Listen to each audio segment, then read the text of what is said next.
درنو لیدونکو نن درته د معلوماتو نه ډکه ویډیو لرم. هیله ده تر پایه یې وګورئ او زموږ چینل سبسکرایب کړئ.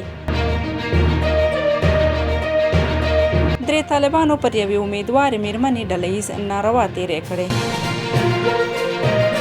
د خبریال ویب پاڼې په راپور کې راغلي درې طالبانو په سرپل ولایت کې پر یوې روغتیایي کارکوونکې امیدوارې میرمنې ډلیز جنسي تیری کړی.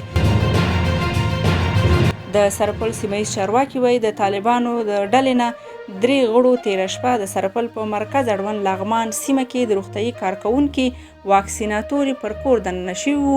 د یادې میرمنې خاوند یې وهلی ټکولی او پر میرمن یې جنسي تیری کړی. د سرپل د والي ویان وایي تر اوسه په ډاګه نه ده چې طالبانو ولې پر یادې امیدوارې واکسیناتوري جنسي تیری کړی. له دې درې کسانو دوی له سیمې تېښته کړې چې طالبان یې هم په لټه کې دي.